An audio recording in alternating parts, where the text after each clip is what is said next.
Hello, everybody. I hope you're having a good week so far. For my part, I don't know. Been doing okay, I guess. Not great, not bad. I'll try to keep this relatively brief. I know I always say that, but I'm not feeling great. But I think there's been enough to cover this, and I was going to make a video, and maybe I'll make it on the weekend. Maybe because I haven't done a mental health video in a while, and maybe talking about bipolar and just some of my, I guess you could say, more recent experiences with that. Just going through kind of a rough time at the moment, and yeah, maybe I'll talk about that a bit. But we will get to it in a second. It is once again, as with everything that happens during this entire war. It's just there's a lot of nonsense. There's a lot of bullshit. There's a lot of gay ops going on behind the scenes. So I'm going to be saying a lot during this video, or during this live stream, I should say. Maybe, possibly, rumors are we think this could be happening. Is probably where we're going to go with this whole thing. So, I guess in other news, Trump has been and Rubio have been saying a lot of, frankly, base stuff about South Africa. Rubio called it DEI the country, which was pretty based. They aren't going to the G20 summit. Elon was posting about the genocide of the Boers and stuff like that. So there was some good stuff going on, and people were complaining because they said, "Oh, it's just because of the ICJ warrant against the ICJ lawsuit." But I don't know. You take what you can get in life. There's a bunch of federal judges who are trying to block Trump's agenda, so it looks like there's going to be some sort of showdown there. Before we get into this, just kind of an interesting side note. I don't know if you guys have heard about it. But it's come out that people within the FBI are leaking information about ICE raids to the illegal immigrants or the gangs. So if they catch word through the back channels that there's going to be an ICE raid, but it's come out that people they will leak it to them. So that they can either run away, or I guess they can get prepared to fight. I mean, some of these cartels aren't really afraid of the police. So you kind of got to wonder if there might be some cases where some ICE agents are going to get killed because of what the FBI is doing. I mean, I'm not suggesting anything, but the punishment for betraying your government to a foreign power. I know this is weird coming from me, but Canada isn't really a country. Used to be death, but I don't know. Anyways, so negotiations might be sort of happening, maybe. I think is the best way to put it. Once again, it's Schrödinger's words, Schrödinger's negotiations. They're happening, but not happening.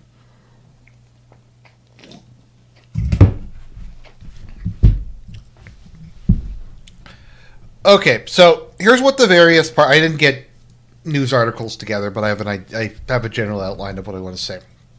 So Trump has been hinting very strongly that he's had at least one phone call with Putin, probably several, and they're going to have maybe a more public sit down, or I don't know, video call or audio call, or that shows just how Zoomerfied I've been that I'm calling a phone call an audio call.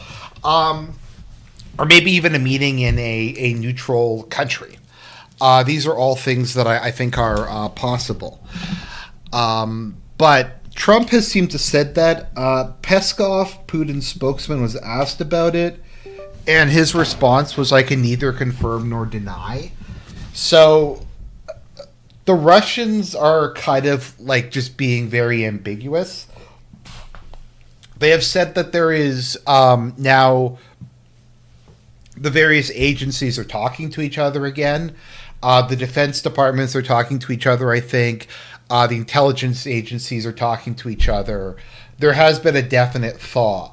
Now, as to whether or not Trump and Putin have actually talked to each other, I don't think there's really any confirmation. Trump has very strongly implied it. Putin's side hasn't really said anything definitive about it. You can take kind of the comments of Peskov in a couple different ways, but it sounds like there is some stuff going on. And this brings us to the case of General Kellogg, who was the guy that Trump appointed to be the peace envoy. Now, he hasn't talked to Putin yet. I don't think he's talked to Lavrov yet. I don't think he's talked to Medvedev yet. I don't know if he's actually even talked to anyone in Russia. He went to Europe and he was talking to like the other members of NATO, and he was trying to get the other members of NATO to agree on a peace offering to Russia, which is this thing that the U.S. always seems to do, just consistently throughout this war, where they just kind of pretend that Russia doesn't exist or something, and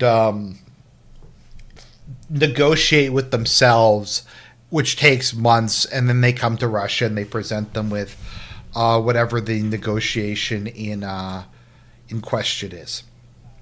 So there may or may not be negotiations going on. Troust M. Bra says that there are negotiations going on. But yeah. So there's been a couple proposals that have been floated as to possible terms, at least on the American side. The problem is, and the root cause of kind of all the wide negotiations, now that they seem to be happening, aren't really probably going to go anywhere anytime soon, is the Russians, for their part, and you can agree with them or not, whether you agree with them or not, it doesn't really matter. They personally believe that the U.S. snaked them. That the U.S. has snaked them numerous times. Minsk, Istanbul, I forget what the other ones are. But there's been a number of different agreements they've had, either formal or informal, that the U.S. has gone back on, and they don't see really how they can trust them on anything. So if you go through the peace proposals that have been given, which are stuff like, we will get Ukraine to amend its constitution to be neutral, we'll get NATO to issue a statement saying that Ukraine's not going to join NATO, we'll do other stuff like that. So I think the one offer that was leaked, and we aren't sure if this actually came from the Ukrainian side that was pretending to be an American deal, but the deal was Ukraine would amend its constitution to commit to neutrality. NATO would issue a statement that Ukraine would not be allowed to join NATO. Ukraine would pass denazification and extra protections for Russian citizens, and Russia would be allowed to unofficially keep the territory it currently controls. So that was the offer that was floated.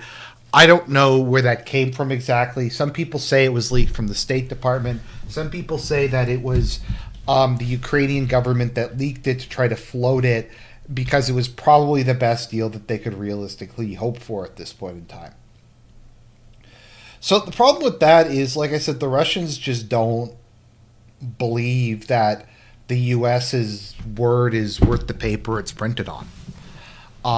They don't think that any of that is going to hold, because if you think about it, like all that stuff happened prior. The West had promised that NATO would not expand eastward, which it did. Ukraine's constitution previously stated that Ukraine had committed to permanently neutral status. The constitution got rewritten, which is what led to from being neutral to a commitment to join NATO. So that is what got us into this crisis. And I mean, Ukraine can at any point in time just revoke whatever protections ethnic Russians are given, like they did previously. So Russia does not trust them to hold up their side of the bargain at all. And I don't really know what they could do to get trust at this point, other than allowing the Russians to occupy, like to keep an occupation force, or to have some sort of indirect control over Ukraine.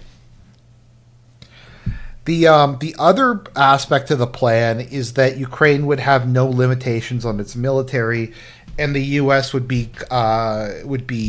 clear to keep selling weapons to it and rebuilding it. So Putin just kind of saw it as, okay, well, this is just them trying to buy time to rebuild the Ukrainian army. They know that we're winning, and they're trying to just get us to stop with all this like nonsense that's not going to go anywhere.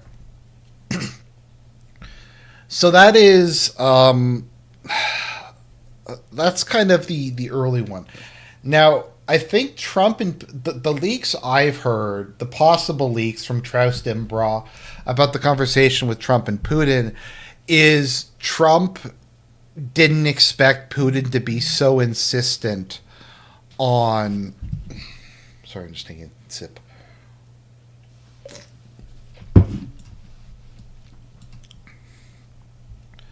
Trump to be so insistent on Putin to be so insistent on the territories they've taken are an integral part of Russia now, the 4 regions in Crimea, and that Russia will not cede them and will not settle for a treaty that does not recognize them as part of Russia. And that is the big sticking point.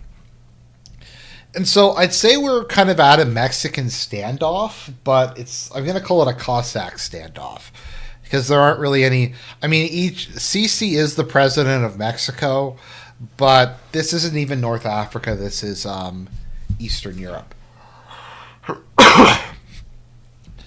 So we have made some progress.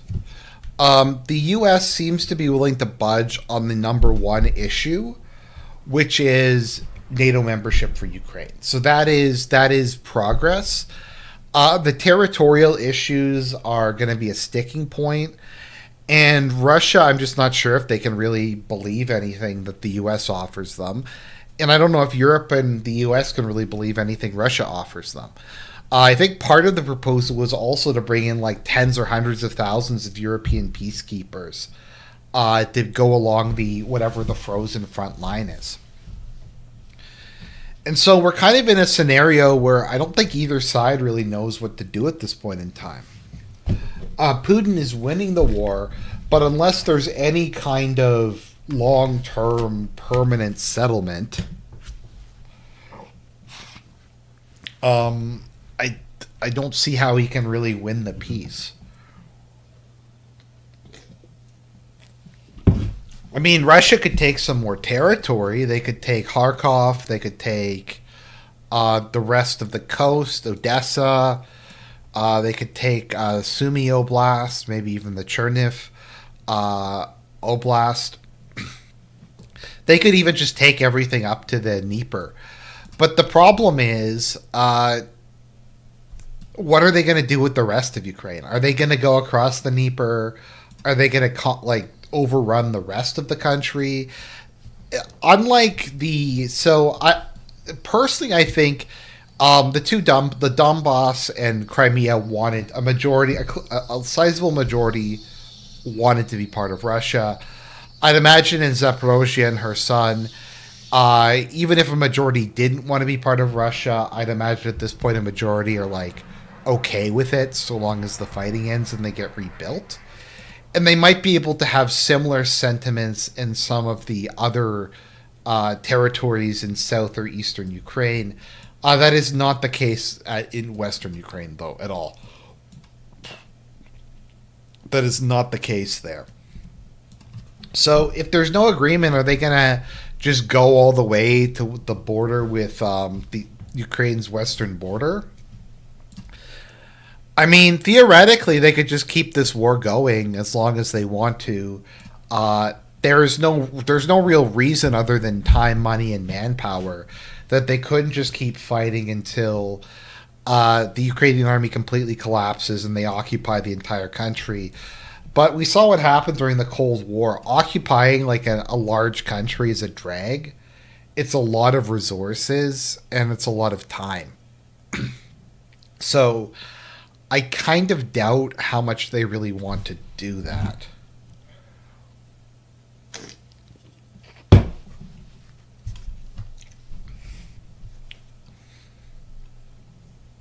So the other issue is Putin is facing domestic pressure. So if he ends the war on terms that aren't favorable enough to Russia, given the sacrifices the Russian people have made, given all the drama, all the stuff that's happened over the last 3 years, um, he's going to face a lot of problems at home. The Russian people don't want this war to be in vain. So anything that does not, at the bare minimum, achieve the terms that he set out in June, I don't think is even going to be really considered, and I don't think the U.S. is there yet. So, yeah.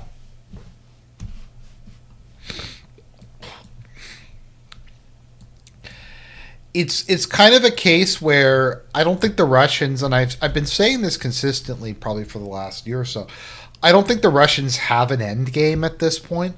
I don't think they themselves know how much more territory they want to grab, how much further like west they want to go, what their end goal is. I don't think they have one. I don't think they've had one since Istanbul. Um, so I don't know. We have that, and I don't think the Americans know what they want either. So we're having a negotiation between two sides that both kind of want to end the conflict and kind of don't want to end the conflict, um, who have a lot of domestic pressures going both ways. Keep in mind, on the American side, if we throw in Europe, the Europeans don't want this war to end. They want it to keep going indefinitely. So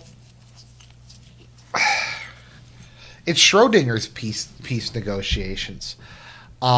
It's just hard to know where it's actually going, one way or another. Now, as Bob John, in a fit of lucidity, points out, um, okay, so we'll move on to what I think. Okay, so I think there's a non-0% chance that Trump just wants this whole thing to be over, and he just thinks this entire thing is completely fucked. And so what his plan is to just deliberately screw up and lose the rest of the war, and then just let Europe clean up the pieces, to just find some reason to pull out of Ukraine or to dawdle long enough for Ukraine to lose, and then go, well, we tried. There's nothing we could have done about it. And then just kind of go, okay, Europe, you can deal with the aftermath. Bye. We're going to go deal with China now. And like Kellogg not going to Russia and all these weird like aid cancellations and then aid resumptions and these negotiations that don't really make any sense are all just a result of that plan.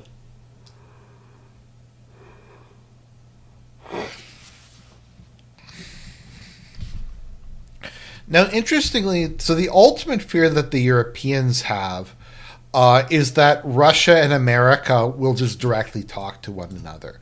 And that seems to be where we're going at the moment. It seems to me that the U.S., at least under Trump, has got rid of the idea, the fiction that Ukraine is a sovereign state that can negotiate with Russia as a sovereign state, and that it's just a U.S. puppet state. So they're currently the Russians are just want to directly negotiate with the U.S. And see if they can kind of come up with some sort of deal. I think Trump is pretty exasperated with Europe, and I don't think he really cares at this point in time if they get screwed over. So the fear of Europe is always that the Russians and Americans will come together and reach some sort of deal or alliance or something like that, and they will just kind of be completely left out of it. which is, it looks like where it's heading at the moment. But once again, this is Schrodinger's war. So I don't really know if people in the chat want to post. I don't.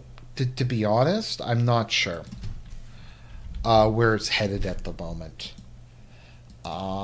If Russia's trying to wind down, if they're trying to speed up, how much they want to grab. As Bob John points out, Trump has said that he wants the new gay op is that Ukraine has to give all of its mineral wealth to America. It has to just give them, what was it, like $500 billion in like lithium and rare earth metals. And that's not going to be just for future aid, but Trump is going to convert. If Ukraine wants more support, they're going to convert the aid they've already given into a loan, and the loan is going to be paid by stealing the mineral wealth of Ukraine, which is what the Lindsey Graham plan was. Which I don't know. I know it's America first. I know we're supposed to go. It's nationalism. Trump is grabbing things for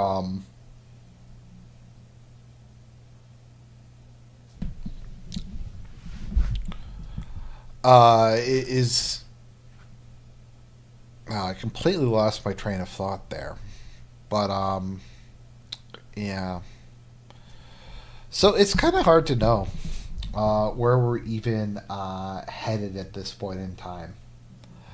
There's always the omnipresent idea that there's going to be some sort of partition agreement where Romania, Hungary will take a piece, maybe Belarus, maybe Poland will take some parts of Ukraine.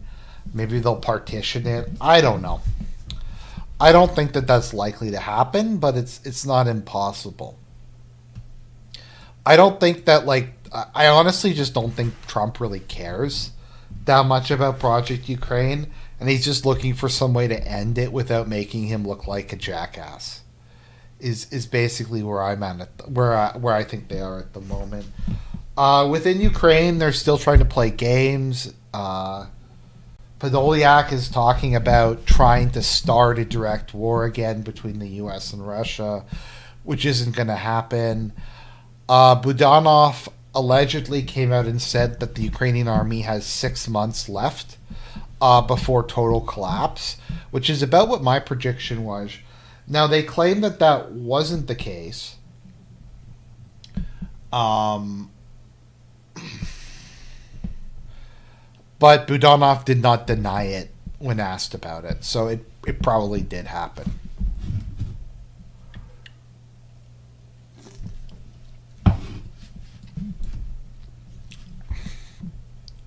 And so that's where we're at the moment. Russia is not going to settle for a freeze. They're not going to settle for a temporary, like, unofficial occupation. They want, at the very least, the 5 regions recognized as part of Russia, and their other demands. Things have gotten a lot closer than how they were previously. I don't think Trump particularly cares about giving the territory to Russia. I think they just have to try to save face with regards to the whole thing. Such a deal for Ukraine seems to suggest their best way out would be to settle for Russia's initial terms. Yeah, I don't know. I think the U.S. demanding their mineral wealth is pretty shitty, given that it's partially the U.S.'s fault that they're in this mess. Also, I just think it's really, like, sleazy to give someone hundreds of billions of dollars in aid and then turn that into a loan later on. It's kind of, you're going back on what the agreement was, and I, generally speaking, don't like that. Now, Trump has announced that they're doing and Doge is going to do an audit of the Ukraine funding, which I can't even imagine what they're going to find if they audit the money that went to Ukraine. Zelensky came out and said $100 billion is missing. Let me see if I can find this. Trying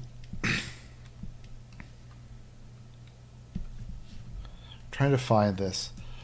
So Zelensky said $100 billion is just missing. Like, we never got it. It never showed up. It just $100 billion. It was always considered a loan. Was the whole thing considered a loan though? I think some of it was, but I could be wrong. So yeah, so $100 billion just disappeared. Zelensky has no idea where it is. It's just gone. That's just, no one knows where it is. Like, how is that even a thing? $100 billion just vanished. I mean, I get that the U.S. federal debt is ridiculous, but that's getting up there, even as far as like American government corruption goes. That's more money than what Doge has saved so far with canceling all the DEI stuff. So, yeah.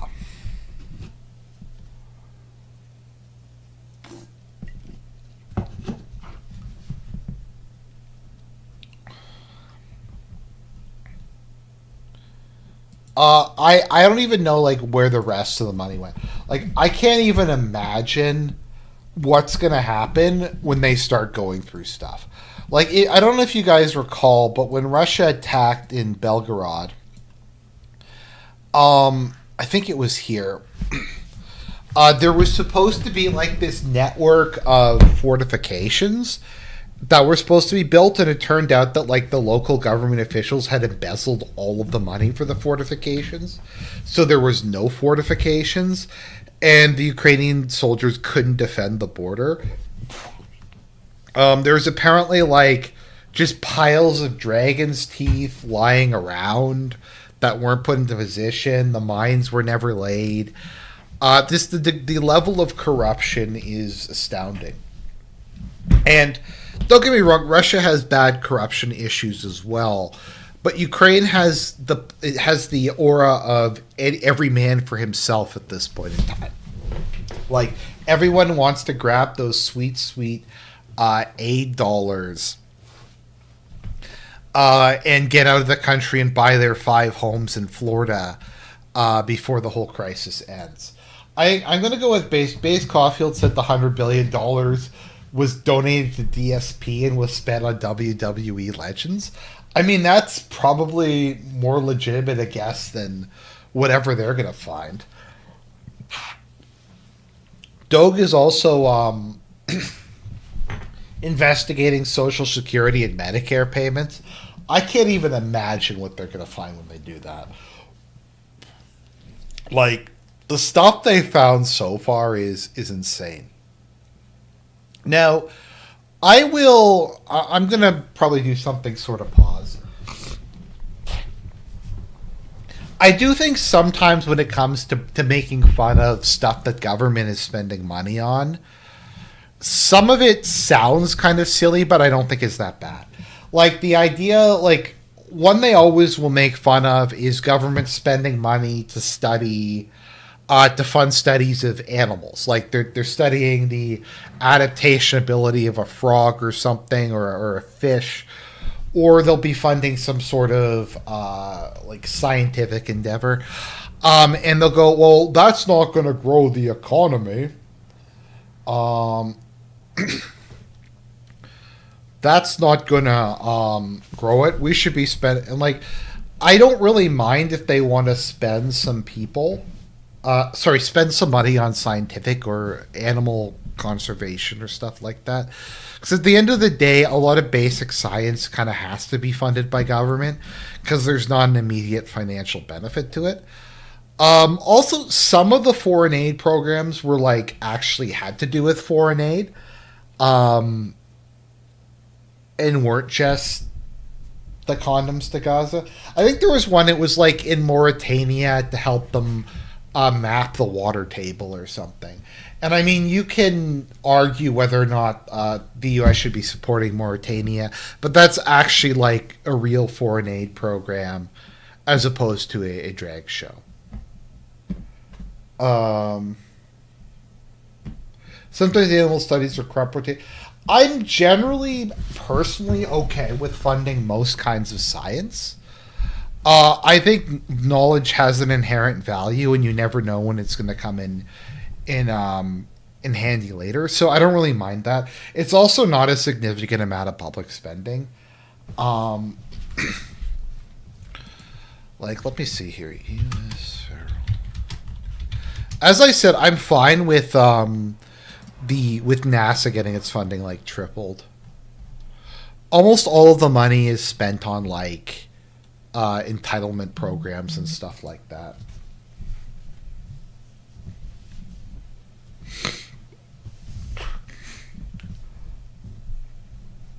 The issue with animal studies, yeah, like don't get me wrong, I get it. I'm just saying I find sometimes when it comes to uh, some of the things, there is sometimes like an anti-intellectual component to it that I find a little bit cringy. Um, so that is the case.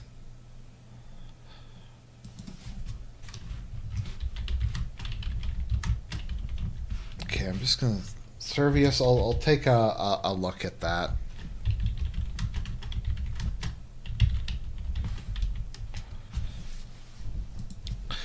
Let's see here. So I'm sure there's a lot of Medicare and Medicaid payments and stuff like that that they're going to have to deal with. I mean, the whole budget is just so fucked. Let's just take a look at this.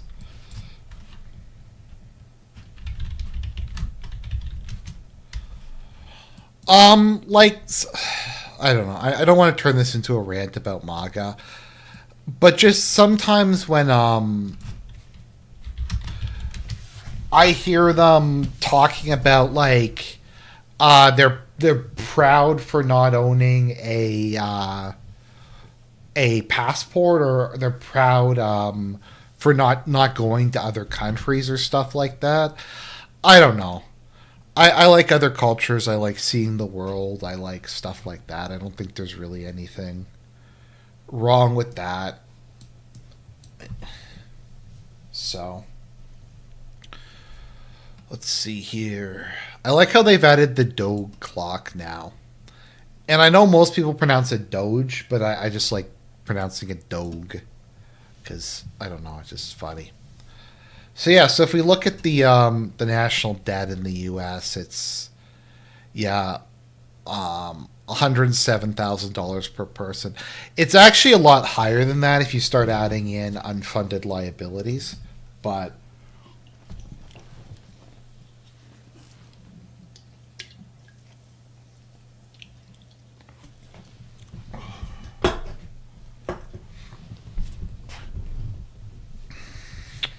by the way, so somebody on a previous stream, I think, described. So something I've been wondering about for a long time is how smart is Donald Trump? Because I kind of go back and forth on it. Um, I go back and forth on it. Uh, but somebody said Trump is intelligent, but he's ignorant about a lot of things. And if he's called on something he's ignorant on, rather than admitting he doesn't know, he will just make something up, and just yell something out. He'll just come up with something and just say some nonsense, rather than admit he doesn't know something. So it makes him seem a lot dumber than he is. So I would tend to agree with that. I think that is probably an accurate um, view of Trump's intelligence. So let's see. So I didn't have too much else to say about the whole. I'm too broke to travel, and I like our few trains. It's a nice way to travel. Yeah, I'm not saying like I'm not trying to be like bourgeoisie or like of a middle class or something. I'm just saying there is some truth to the whole Why don't they speak American in France? Like, if I go to France, they should be speaking American there. I don't want to go to China because they don't speak American. I mean, there's lots of reasons that I want to go to China, but there is just kind of that attitude I find sometimes, and I kind of find it annoying. There was a quiz somebody gave me that was, how upper class coded are you? Uh,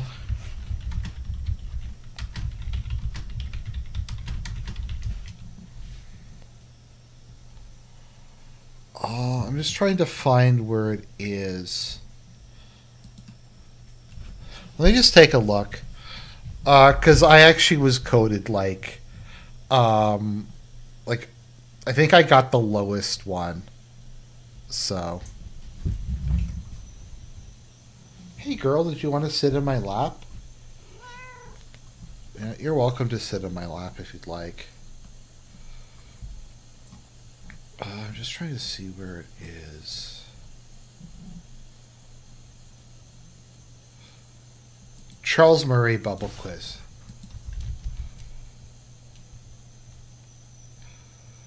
Yeah, okay, so yeah, the bubble quiz.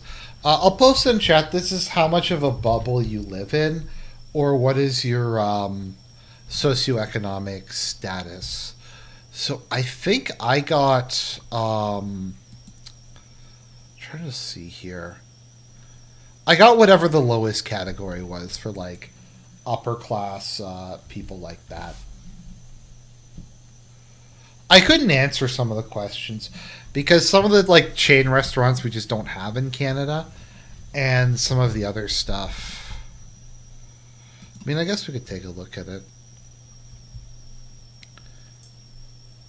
I'm just trying to see. Yeah, I think 20 was what the score is when I did that. Yeah, Ray's just sitting in my lap at the moment and she's nuzzling against my arm. Good kitty. Do you want to say hi, Rain? She's not a very loud kitty, which is normally a good thing unless I'm trying to get her to talk to the audience.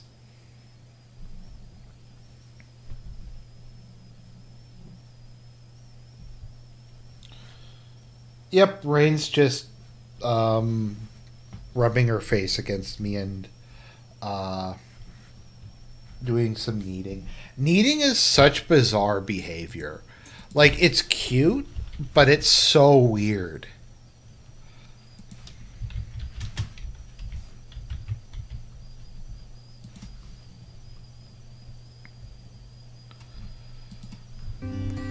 You may have seen. It's so bizarre. Like, it's adorable, but it's got to be one of the weirder things. I will never call it the Gulf of America. I should start calling it the Gulf of Canada. That would work.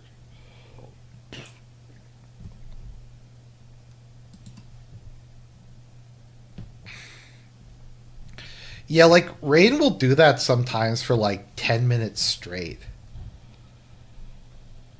It's just such weird behavior.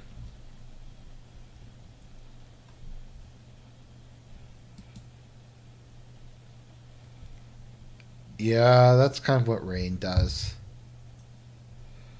Yep, that's a very accurate portrayal.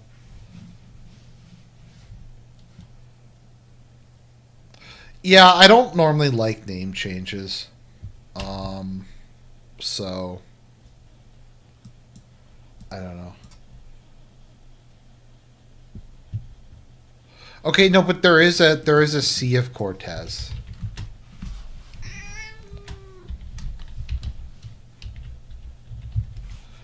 There is a Sea of Cortez. Oh no, that's the Gulf of California. Okay, so you don't have to name it the Gulf of America. I don't know. I just think the Gulf of America is retarded, and I will stick by that.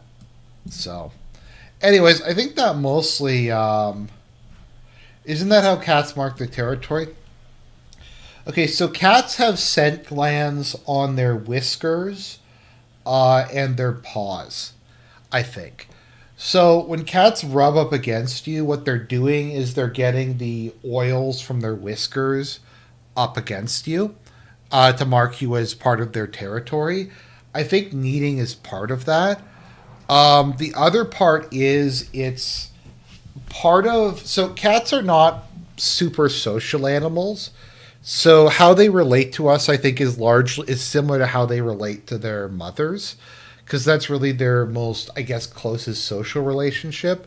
So some people think kneading is them having a memory of drinking milk from their mother, and it's showing it's them kind of connecting where they are with the comfortable experience of nursing as a infant is what I've heard.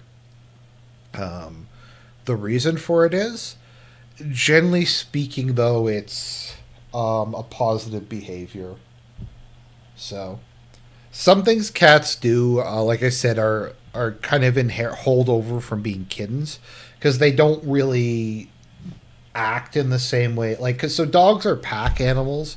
Dogs are super social animals. So the idea of having like a relationship with a human is not weird to them. I think generally speaking, even in the wild, like wild dogs will live in packs. But uh, female cats will live in packs actually, but cats are fairly or only semi-social. So I think the way that they relate to people is in terms of them being their mother or something like that. I think it's shown that cats treat their owners similar to how they treat their mother. Okay, there you go, girl. If you want to go down, you can go down. Anyways, that's all I wanted to cover. I hope you enjoyed the program.